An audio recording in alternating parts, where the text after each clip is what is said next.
Okay, good afternoon everyone. ఈరోజు మనం discuss చేసేది ఏంటంటే మనకి ఇక్కడ అబ్జార్ప్షన్ ఆఫ్ అయాన్స్లో మనకి ఒక పార్ట్ అనేది డిస్కషన్ అయ్యింది. నెక్స్ట్ మనకి పార్ట్ ఏంటంటే మనకి యాక్టివ్ ట్రాన్స్పోర్ట్ అమ్మ. ఈ యాక్టివ్ ట్రాన్స్పోర్ట్కి సంబంధించింది ఆల్రెడీ మనకి లాస్ట్ క్లాస్లో కొంచెం డిస్కషన్ అనేది జరిగింది మనకి. అంటే how can transport the active manner, అంటే సక్రియ రవాణా అనేది ఎలా జరుగుతుంది.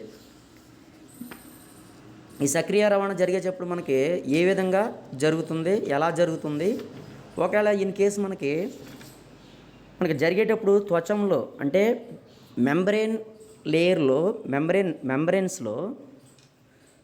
కనుక తీసుకుంటే ఆ మెంబ్రెయిన్లో మనకి ఎటువంటి ఎనర్జీ అనేది పనిచేస్తుంది, ఆ ఎనర్జీ వల్ల పొటెన్షియల్ వాల్యూ అనేది ఎలా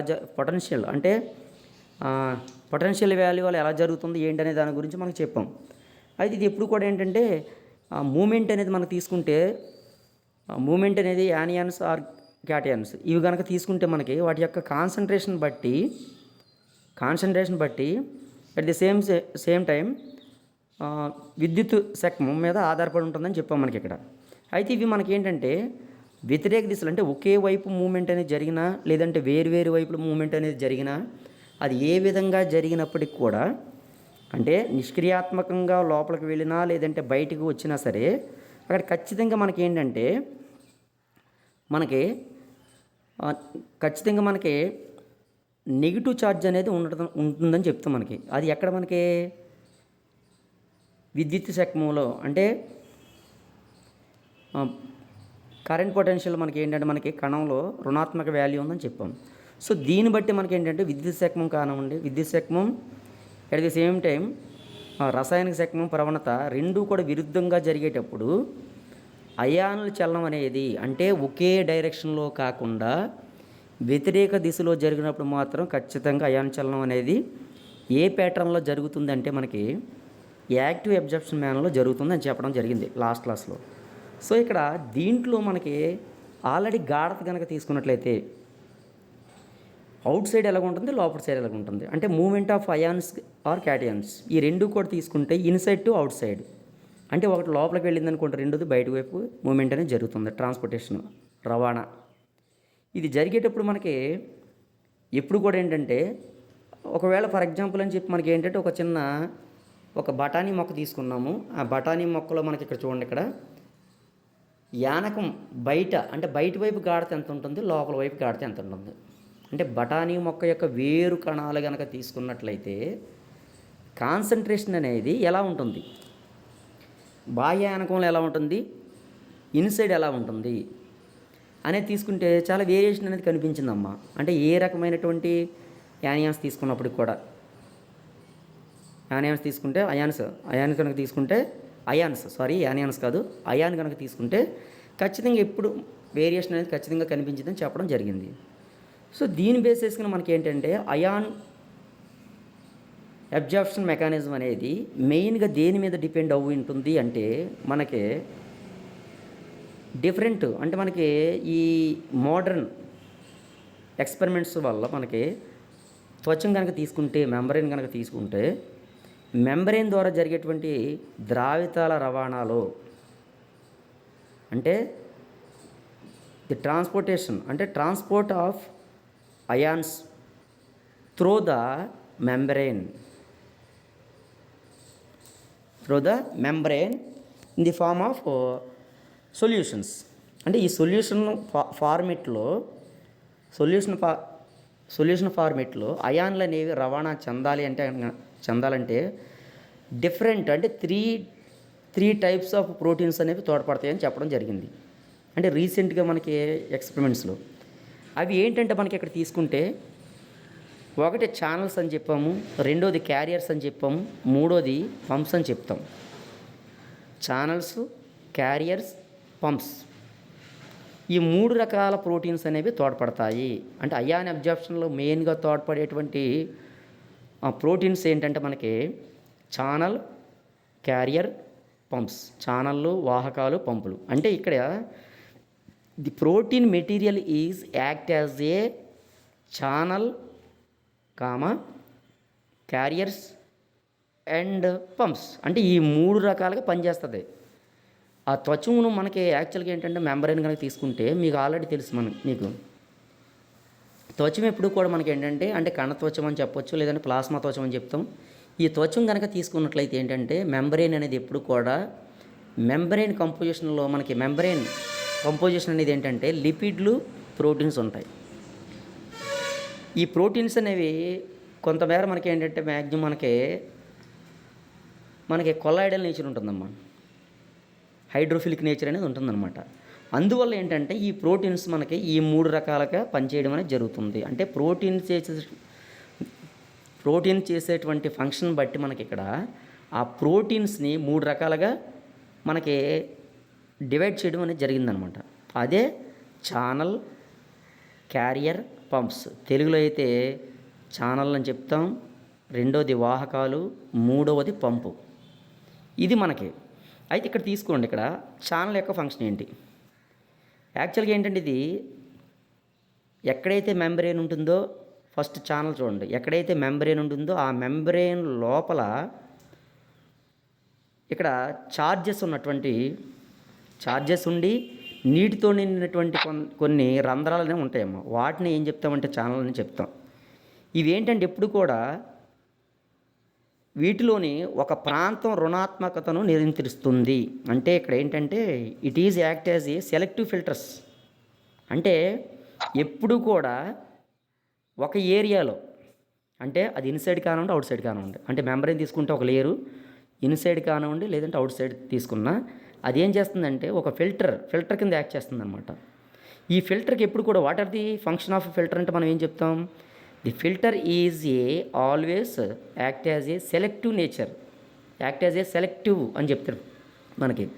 అంటే ఫిల్టర్ అనేది ఎప్పుడు కూడా తీసుకుంటే ఒక విశిష్టమైనటువంటి ధర్మాన్ని ప్రదర్శిస్తుందమ్మా. అదేంటంటే రంధ్ర పరిమాణం. అంటే ఇక్కడ మనకి ఆ ఫిల్టర్గా పనిచేయాలంటే ఇక్కడ ఏంటంటే ఫిల్టర్కి పోర్ యొక్క సైజ్ తీసుకోవాలి, రంధ్రం.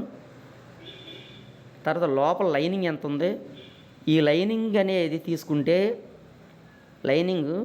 ఆ లైనింగ్ ఉపరితలం మీద కొంత సాంద్రత అనేది ఉంటుందమ్మా. లైనింగ్ ఆవేశాలు అనేది ఎప్పుడు కూడా సాంద్రతపై డిపెండ్ అయ్యి ఉంటాయని చెప్తాం.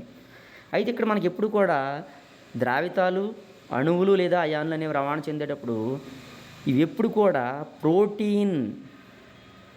ఛానల్ ప్రోటీన్తో సంక్లిష్టం ఏర్పడవచ్చు లేదంటే ఏర్పడకపోవచ్చు. కానీ ఇక్కడ ఈ ఛానల్లో మనకి ఎప్పుడైతే మనకి హైడ్రోఫిలిక్ నేచర్ అనేది ఉన్నాయో అవన్నీ కూడా ఓపెన్ అవ్వడం, క్లోజ్ అవ్వడం. అంటే అక్కడ హైడ్రోఫోబిక్ నేచర్ ఉన్నటువంటి ఆ ప్రోటీన్ పార్టికల్ ఓపెన్ అవ్వచ్చు లేదంటే క్లోజ్ అవ్వచ్చు. ఇవి ఎప్పుడు కూడా ఒక ప్రత్యేకమైనటువంటి స్ట్రక్చర్స్ యొక్క హెల్ప్ తీసుకుని నియంత్రించబడతాయి. అదే మనకి ఏం చెప్తాడంటే ఒకటి లైట్, రెండోది హార్మోను, మూడోది ఏంటంటే వోల్టేజ్ అనమాట. వోల్టేజ్ లాంటి బాహ్య ప్రేరణలు ఇవి బయట ఉన్నటువంటి వాటి మీద కథగా నిరూపిస్తాయి అనమాట. అయితే ఇక్కడ ఇటువంటి ఛానల్స్ అన్నీ కూడా ఎప్పుడు కూడా ఏంటంటే మనకి రక్షకణాల్లోనూ అదేవిధంగా రిక్తికలోను గుర్తించారు. అదేవిధంగా ఇక్కడ ఏంటంటే ఇక్కడ రక్షకణాల్లోనూ తర్వాత రిక్తిలోను గుర్తించినప్పుడు వీటికి డిఫరెంట్ నేమ్స్ ఇచ్చారమ్మా. ఆర్ టైపు, ఎస్ టైప్ అని ఇచ్చాడమ్మా. ఆర్ టైప్ అంటే ఏంటంటే ర్యాపిడ్ అనమాట. ర్యాపిడ్ అంటే తొందరగా అంటే క్రియావంతమయ్యేటువంటి ఛానల్ నిదానంగా క్రియావంతమవుతూ ప్రేరణ ఉన్నంతకాలం తెరుచుకుని ఉంటుందన్నమాట. ఎస్ టైప్ అనుకోండి, ఇది రక్షకణాలు గుర్తించారు. ఇలాంటిది మనకేంటంటే ఇక్కడ చూడండి, మీకు ఎక్కడైతే ఛానల్స్ గుర్తించారని చెప్పాం, ఒకటి రిక్తికులకు గుర్తించామని చెప్పాం, రెండోది రక్షకణాలకు గుర్తించామని చెప్పాం. రక్షకణాల్లో 2 పేర్లు పెట్టారు. ఒకటి త్వరగా మూమెంటు లేదంటే త్వరగా ఫంక్షనింగ్ చేసేదాన్ని ర్యాపిడ్ ఛానల్ అని చెప్పాడు. ఇంకోటి నెమ్మదిగా చేస్తుంది దాన్ని ఎస్ టైప్, స్లో ఫ్యాక్టర్ అని స్లో టైప్ అని చెప్పడం జరిగింది. అదే మనకి రిక్తికులు తీసుకున్నాం అనుకోండి, అది ఎఫ్వి అని చెప్తాడు. వి అంటే వ్యాక్యూల్ అమ్మ, ఎఫ్ అంటే ఫాస్ట్, ఎస్ అంటే స్లో, వి అంటే వ్యాక్యూల్. అంటే స్లో వ్యాక్యూల్, ఫాస్ట్ వ్యాక్యూల్. అంటే తొందరగా ఫంక్షనింగ్ చేసేటువంటి పార్టికల్, తొందరగా చేయనటువంటి పార్టికల్స్. ఇలాగేంటంటే మనకి ఇక్కడ ఈ ఛానల్స్ గురించి చాలా క్లియర్ కట్గా చెప్పడం అనేది జరిగిందమ్మా.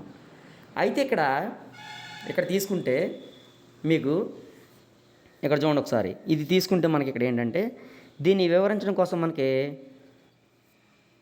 ప్యాచ్ క్లంప్ ఎలక్ట్రోఫిజియాలజీ అనేటువంటి ఒక సాంకేతిక పద్ధతి ఉందమ్మా. దాని ద్వారా కూడా ప్లాస్మా త్వచంలో, రిక్తిగా త్వచంలో వివిధ కణాంగాల్లో ఉన్నటువంటి డిఫరెంట్ టైప్స్ ఆఫ్ ఛానల్స్ కూడా ఐడెంటిఫై చేయడం కూడా జరిగిందంట. అంటే ఇది ఎప్పుడు కూడా ఛానల్స్ ద్వారా ఎప్పుడైతే అయాన్ అనేది మూమెంట్ జరుగుతుంది, ఇది ఎప్పుడు కూడా మనకి నిష్క్రియాత్మకంగా జరుగుతుందన్నమాట. నిష్క్రియాత్మకంగా అంటే ప్యాసివ్ అబ్జార్ప్షన్ మేనర్లో జరుగుతుందని చెప్పడం అనేది ఒక విట్నెస్ అనమాట. నెక్స్ట్ మనకి వాహకాలు రా. ఈ వాహకాలు కనుక తీసుకున్నట్లయితే మీరు చూడండి, ఇక్కడ వాహకాలు ఇక్కడ చూడండి, ఇదిగోండి ఈ స్లైడ్ తీసుకుంటే నెక్స్ట్ వాహకాలు అని చెప్తాం. అసలు వాహకాలు అనేవి ఏంటి? Channels is one of the protein. Carriers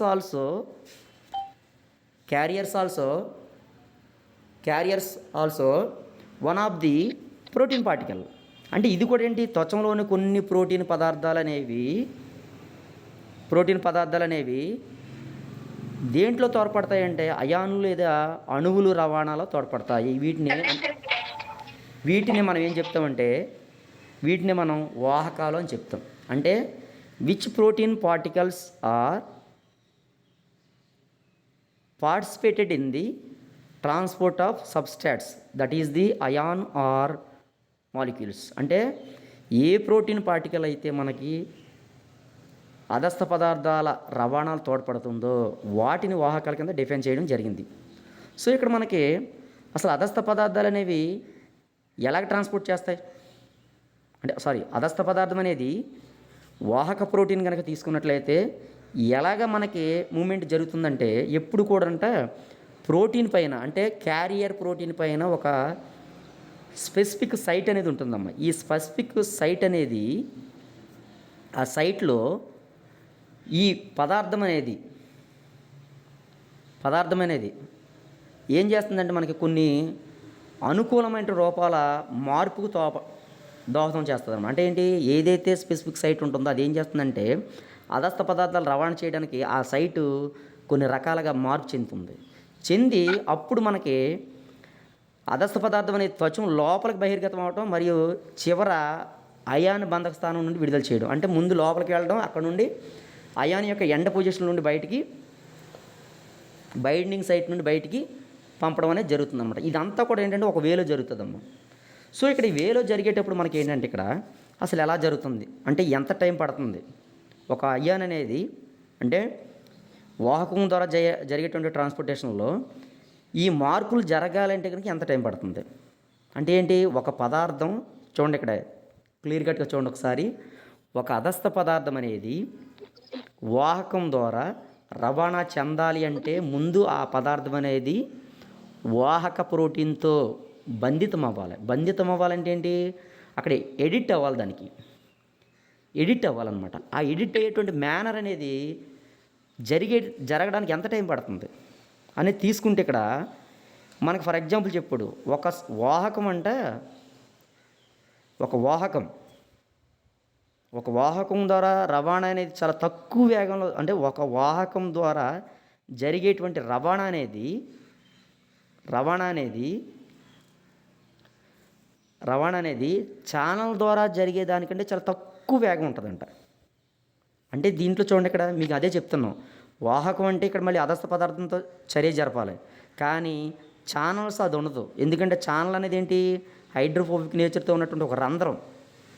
దాన్నే పోరిన్స్ అని చెప్తాడు. పెద్ద పెద్ద రంధ్రాలు ఉంటాయి, వాటిని పోరిన్స్ అని చెప్తాం. వాటి ద్వారా ఏమీ లేదు, ఇబ్బంది ఏమి ఉండదు. డైరెక్ట్గా మూమెంట్ అనేది లోపల నుండి బయటికి, లేదంటే బయట నుండి లోపలికి మూమెంట్ అనేది జరిగిపోతుంది. ఇక్కడ అలా కాదు. ఇక్కడ ఖచ్చితంగా అక్కడ విశిష్టమైనటువంటి స్థానంలో బంధితమై అక్కడ మార్పులు జరిగిన తర్వాత మూమెంట్ జరుగుతుంది. అందుకనే అంటే ఈ రెండింటిని కంపేర్ చేస్తే వాహకానికి ఛానల్కి చేస్తే ఛానల్లో ఎక్కువగా వేగంగా రవాణా చెందుతాయి, వాహకాల్లో తక్కువగా జరుగుతుంది. అది దానికి ఎగ్జాంపుల్ కూడా ఇచ్చాడు. ఒక వాహకం అంట సెకండ్కి 100 నుండి 100 లేదా 1000 అయాన్స్ లేదంటే అణువులను రవాణా చేస్తుందంట. ఇలా రవాణా చేసే వాటిని ఏం చెప్తాడంటే మనకి సుమారుగా ఛానల్ బి అనేటువంటి ద్వారా జరిగే రవాణా కంటే 10⁶ టైమ్స్ తక్కువ అంట. చాలా తక్కువ అనమాట. అంటే మీకు ఎలాగంటే ఫర్ ఎగ్జాంపుల్ 1 సెకండ్లో ఇక్కడ చాలా తక్కువనిచ్చాడు. ఇక్కడ ఇక్కడ 100 అనుకోండి, ఇక్కడ వాహకాల్లో 100 అయాన్లు అనేది రవాణా చెందినాయి అనుకోండి ఒక సెకండ్కి, దానికి 6 టైమ్ అంటే సుమారుగా 600 అయాన్లు అనేవి ఒక సెకండ్లో రవాణా చెందుతాయి. దేంట్లో? ఛానల్స్లో. అది వేరియేషన్ అనమాట. అయితే ఇక్కడ కూడా మనకేంటంటే ఈ వాహకాల ద్వారా జరిగేటువంటి రవాణా అనేది ఎప్పుడు కూడా 2 రకాలుగా జరగచ్చు. మేబీ నిష్క్రియాత్మకంగా జరగచ్చు, లేదంటే సక్రియాత్మకంగా కూడా జరగచ్చు. ఈ పద్ధతి ద్వారా ఏంటంటే మనకి అదస్థ పదార్థాలను రవాణా అవుతాయి. దీన్ని ఏం చెప్తాడంటే, ఒకవేళ వాహకాలను నిష్క్రియాత్మకంగా జరిగిందనుకోండి, దాన్ని ఫెసిలిటేటివ్ డిఫ్యూజన్ అని చెప్తాడు. ఎందుకని చెప్తాం ఫెసిలిటేటివ్ డివిజన్ అని? ఆల్రెడీ మీకు చెప్పాం. ఫెసిలిటేటివ్ డివిజన్ అనేది నిష్క్రియాత్మకంగా అంటే ప్యాసివ్ అబ్జార్ప్షన్ అనేది ఎప్పుడైతే జరుగుతుందో అక్కడ నో నీడ్ ఆఫ్ ఎనర్జీ అని చెప్పాం. సో దాన్ని అందుకని ఏం చెప్తాడంటే, it is transport by very easily అని చెప్తాడు మనకు. అందుకని ఇక్కడ ఫెసిలిటేటివ్ డిఫ్యూజన్ అని చెప్పడం కూడా జరుగుతుంది. ఇది మనకేంటంటే మనకి వాహకాల ద్వారా జరిగేటువంటి రవాణా. ఓకే, నెక్స్ట్ మనకి మూడోది ఏంటంటే పంప్స్ ఇచ్చాడమ్మ. పంపు అంటే ఇక్కడ చూడండి, ఇక్కడ ఇది ఎప్పుడు కూడా మనకి ఏంటంటే పంప్ అనేది ఏంటంటే మనకి ఎప్పుడు కూడా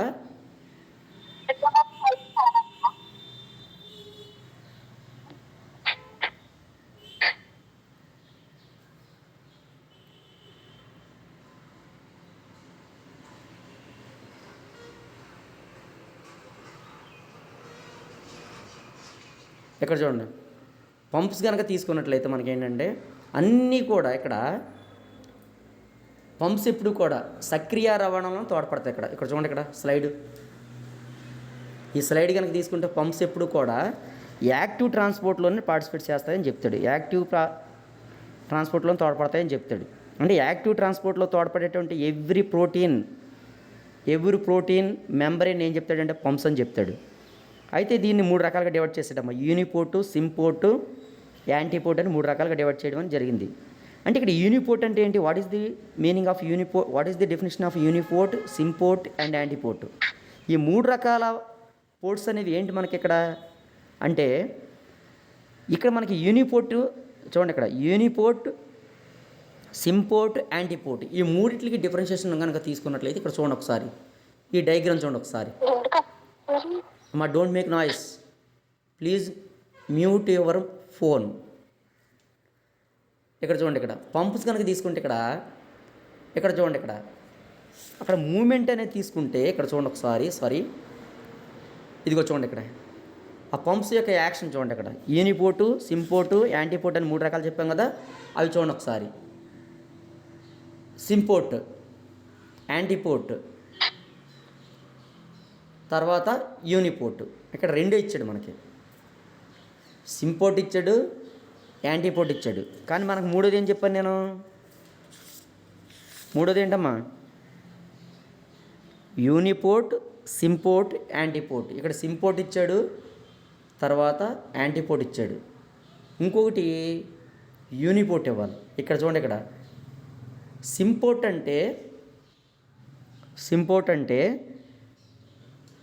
ఫస్ట్ రివర్స్లో వద్దాం. యాంటీపోర్ట్ అంటే అర్థం ఏంటంటే, ఒక అయాన్ అనేది లోపలికి వెళ్తే రెండో అయాన్ బయటికి మూమెంట్ అనేది జరుగుతుందమ్మా. దాన్ని యాంటీపోర్ట్ అని చెప్తాం. సింపోర్ట్ అనుకోండి, 2 అయాన్లు కూడా ఒకే అయాన్లు లేదంటే అణువులు అనేవి ఒకే డైరెక్షన్లో వస్తాయి. అంటే at a time 2 ions are molecules 2 కూడా ఒకే డైరెక్షన్లో అయితే ఇన్సైడ్ మూమెంట్ ట్రాన్స్పోర్ట్ జరుగుతుంది, లేదంటే అవుట్ సైడ్ జరుగుతుంది. మూడోది మనకి యూనిపోర్ట్ అంటే ఒకే ఒక అయాన్ అనేది మూమెంట్ అనేది జరుగుతుంది.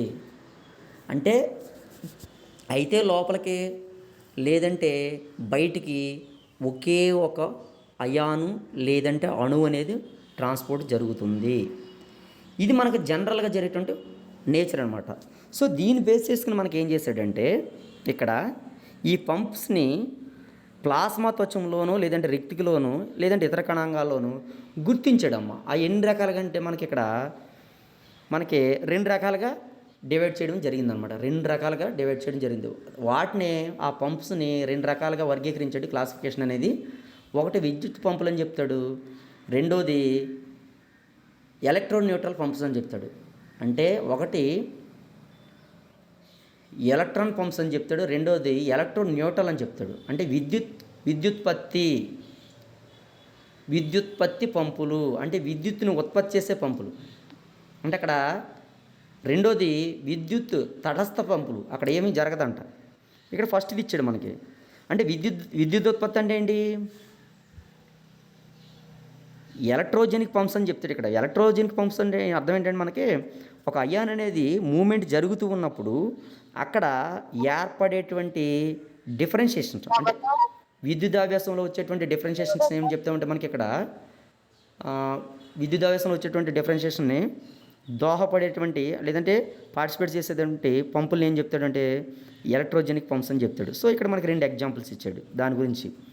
ఒకటి జంతు కణం ఇచ్చాడు, రెండోది మొక్కలో యానిమల్ సెల్లో ప్లాంట్ సెల్ 2 ఇచ్చాడమ్మా. ఫర్ ఎగ్జాంపుల్ యానిమల్ సెల్లో చూడండి, ఇక్కడ ఒక యానిమల్ సెల్లో సోడియం లేదంటే పొటాషియం ఏటీపీఏజ్ అనేటువంటి పంపు ద్వారా ప్రయాణించాలంటే మనకి చూడండి ఇక్కడ 2 పొటాషియం అయాన్లు 3 సోడియం అయాన్లు అనేవి బయటికి నెట్టిపడుతుంది. అంటే చూడండి ఇక్కడ ఒక జంతు కణంలో ఏటీపీఏజ్ అనేటువంటి పంపు కనుక పనిచేస్తే 2 పొటాషియం అయాన్ల పోషణకు 3 సోడియం అయాన్లు వెలుపలికి, అంటే ఒక పొటాషియం లోపలికి రావాలంటే 3 అయాన్ల సోడియంను బయటికి నెట్టివేయబడుతుంది. అంటే ఇక్కడ ఖచ్చితంగా మార్పు అనేది ఏర్పడింది. అదే ప్లాంట్ సెల్ తీసుకున్నాం అనుకోండి, ఇక్కడ కూడా పంపు పేరు చెప్పాడు, H+ATPase అనేటువంటి పంపు. ఇక్కడ హైడ్రోజన్ అయాన్లు కనుక బయటికి నెట్టబడడంలో ఖచ్చితంగా ఇక్కడ విద్యుదావేశంలో మార్పు అనేది ఏర్పడుతుందంట. ఇది ఫస్ట్ది, అంటే మార్పు అనేది వస్తుంది, అక్కడ ఉత్పత్తి అవుతుంది. రెండోది ఏంటంటే మనకి ఇక్కడ తటస్థ పంపులు అని చెప్పాడు ఇక్కడ.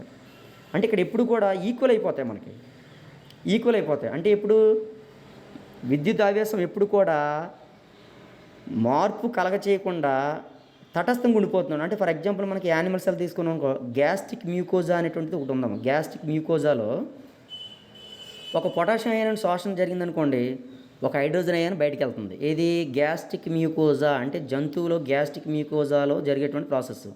అదే యానిమల్ సెల్ అనుకోండి, సేమ్ అంతే. ఒక పొటాషియం బయటికి వెళ్తే రక్ష కణాల్లో ఒక హైడ్రోజన్ అనేది లోపలికి వెళ్తే బయటికి వెళ్తే లోపలికి అనేది జరగడం అనేది జరుగుతుందన్నమాట. అయితే ఇక్కడ మనకి ఇంకోటి చిన్న డిఫరెన్షియేషన్ ఇచ్చాడమ్మా.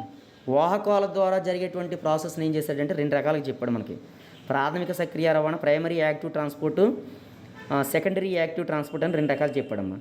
ప్రైమరీ యాక్టివ్ ట్రాన్స్పోర్ట్ అంటే యాక్టివ్ ట్రాన్స్పోర్ట్లో ఏటీపీ రూపంలో ప్రత్యక్షంగా నేను చెప్పాం ఆల్రెడీ. మనకి యాక్టివ్ ట్రాన్స్పోర్ట్లో ఏం ఉపయోగపడుతుందని చెప్పాం? ఎనర్జీ అనేది డైరెక్ట్గా వినియోగించబడుతుంది. అందువల్ల దాన్ని ఏం చెప్పాం? Primary active transport. అంటే directly the energy is consumed in the directly, అంటే ఒక వాహకాల ద్వారా రవాణా జరగాలి అంటే కనుక ఎనర్జీ అనేది డైరెక్ట్గా పార్టిసిపేట్ చేస్తుంది, దాన్నే ప్రైమరీ అని చెప్తాం.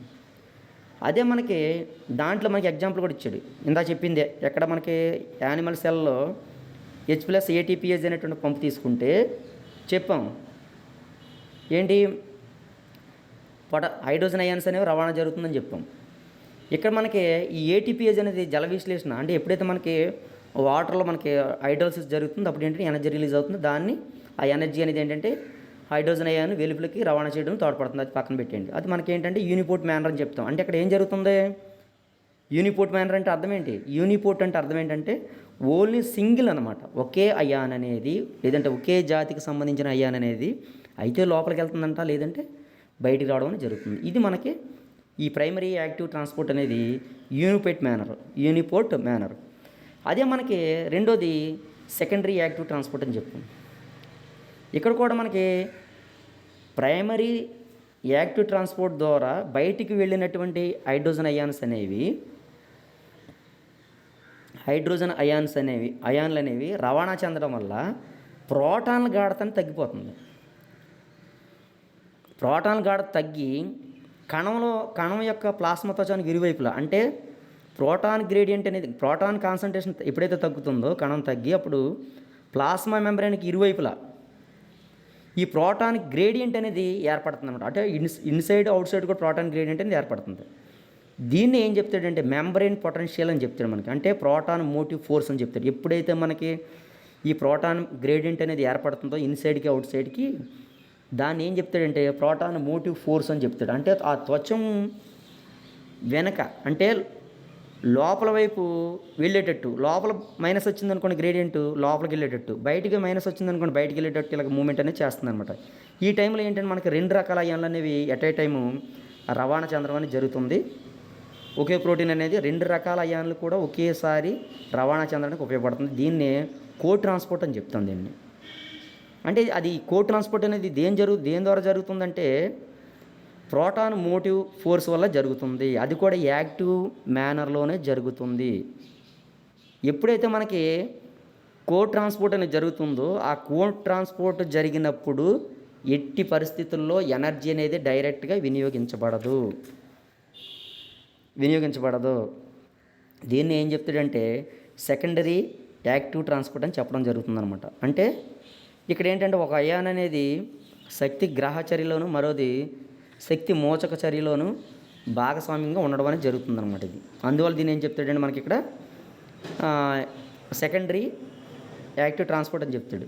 అంటే ఇక్కడ మనకి ప్రోటాన్ మోటివ్ ఫోర్స్ అనేది ఎప్పుడు ఏర్పడితే మనకి ఫర్ ఎగ్జాంపుల్ ఇచ్చాడు ఇక్కడ పత్రరంధ్రాల చలనం తీసుకున్నాం అనుకోండి.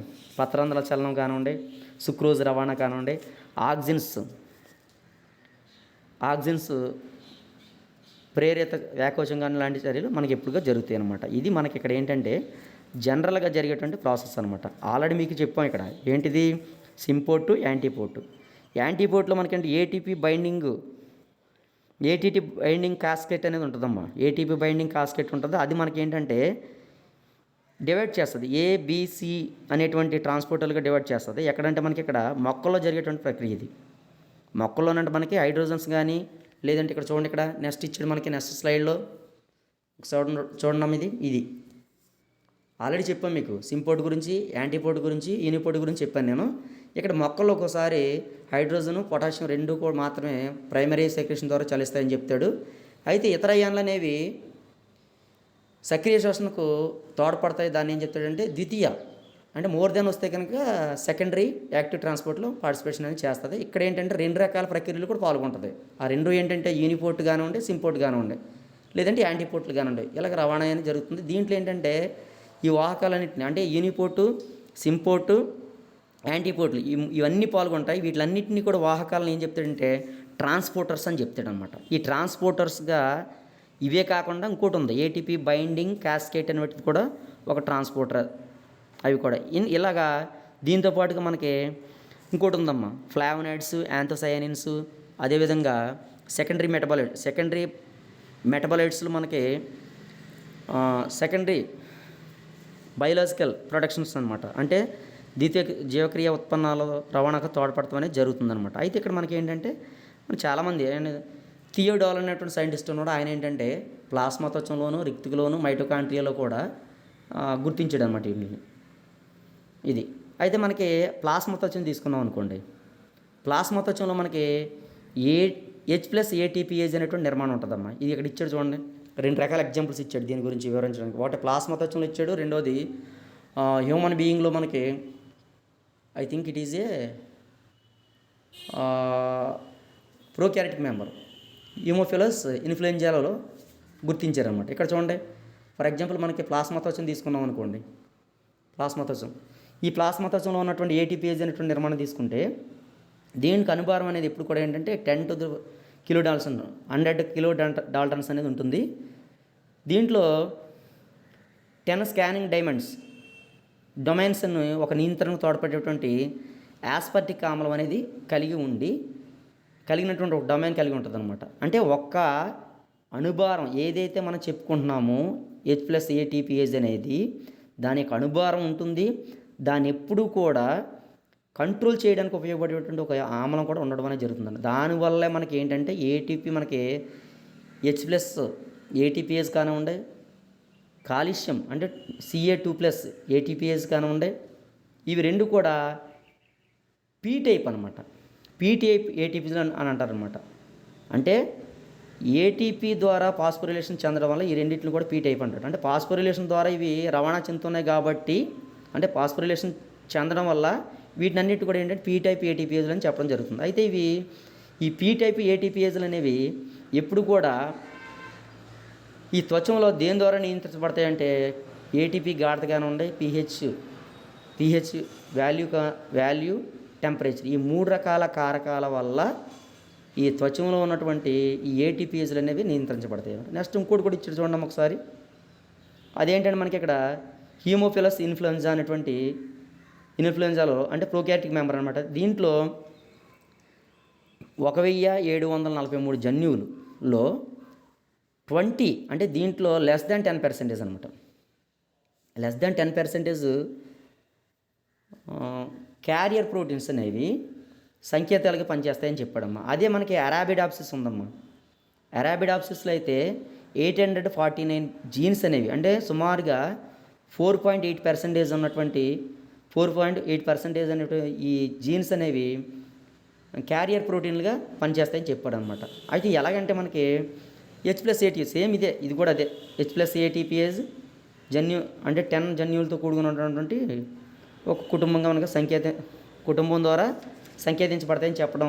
ఒక్కొక్కటి ఒక్కొక్క ఐసో రూపాన్ని కింద ఇచ్చాడు చూడండి ఇక్కడ ఒక అంటే ఇది నిర్మాణం అనమాట. మనకి కింద ఉన్నది ఏంటంటే ఏటీపీఏజ్ అనేటువంటి దానికి నిర్మాణం అనమాట. అదంతా కూడా ఇది ఏంటంటే మనకి వివిధ అంటే ప్రతి దానికి కూడా ఒక ఐసోమర్ ఉంటుందంట. ఐసోమర్ అంటే సేమ్ ఒకే దానిని పోలినటువంటిది మరొకటి ఉండడం అనేది జరుగుతుందన్నమాట.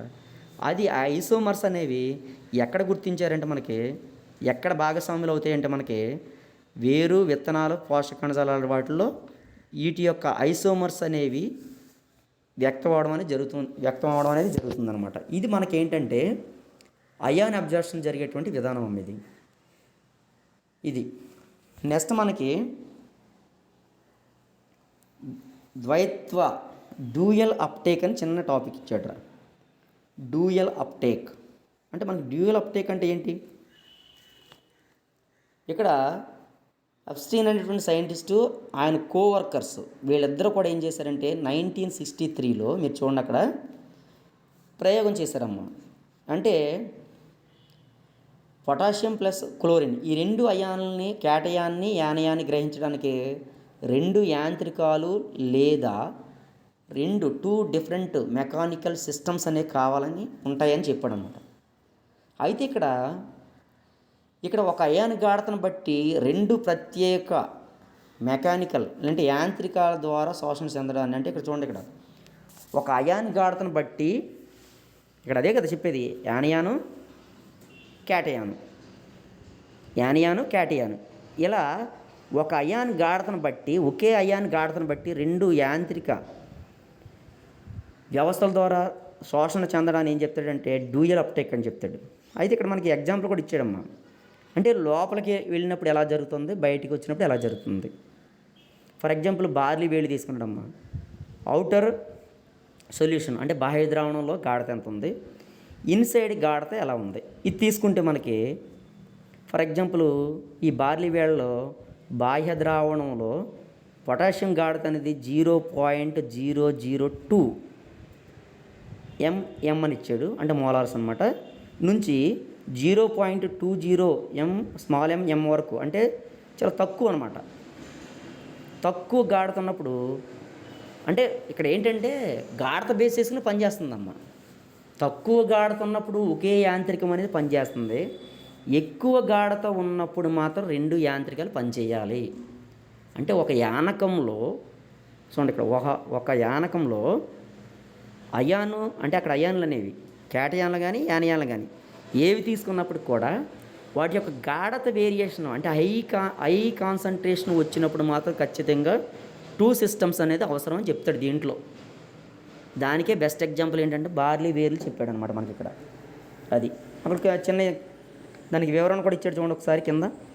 బాహ్య ద్రావణంలో చూడండి ఇక్కడ శోషణం కేవలం పొటాషియం అయాన్లు మాత్రమే పరిమితమైనప్పుడు బాహ్య ద్రావణంలో సోడియం వంటి క్యాటయాన్లు కానీ క్లోరైడ్ సల్ఫేట్ వంటి యానయాన్లు దీనిపై ప్రభావం చూపించవచ్చని చూపించమని గమనించారనమాట. అంటే లోపల ఓన్లీ పొటాషియం మాత్రమే పరిమితమైతే బయట మాత్రం బయట ఓన్లీ పొటాషియానికి మాత్రమే పరిమితమైతే లోపల మాత్రం సోడియం, క్లోరైడ్, సల్ఫైడ్ ఈ యానియాన్ ఆర్ క్యాటియాన్లకి ఎట్టి పరిస్థితుల్లో దీని యొక్క ఎఫెక్ట్ అనేది ఉండదు అనమాట. దానికి ఎలా చెప్పాడు నేను ఇక్కడ చూడండి. ఒకవేళ దాని గాఢత పెంచాడమ్మా ఎంతంటే 0 పొటాషియం గాఢత అనేది 0.20 నుండి 0.50 వరకు పెంచారు. అప్పుడు ఏమాత్రం పొటాషియం శోషణ జరగలేదు. కానీ బాహ్య ద్రావణం గాఢత అనేది ఎప్పుడైతే పెంచామో అంటే ఇన్సైడ్ గాఢతను అలాగే ఉంచి బయట ఉన్నటువంటి గాఢతను పెంచాం, అప్పుడు మాత్రం ఖచ్చితంగా శోషణ రేట్ అనేది పెరుగుతుందన్నమాట. అంటే ఇలాగేంటంటే ఒకేసారి అంటే ఒకే మూలకానికి ఒకే గాఢతకు సంబంధించి అంటే ఒక అయాను లేదంటే ఒక క్యాటియాను, ఒక అయాను లేదా యానయాన్ లేదా క్యాటియాన్, అయాన్ లేదా యానియాన్ క్యాటియాన్ ఇవి ఒకటే తీసుకున్నప్పుడు ఎప్పుడైతే కాన్సన్ట్రేషన్ వేరియేషన్ జరుగుతుందో అప్పుడు మనకి ఏంటంటే 2 సిస్టమ్స్ అనేది అవసరం అవుతుందని చెప్పడం అనేది జరిగిందనమాట. ఇది మనకి అయాని అబ్జార్ప్షన్కి సంబంధించినటువంటి టాపిక్ ఓకే, నెక్స్ట్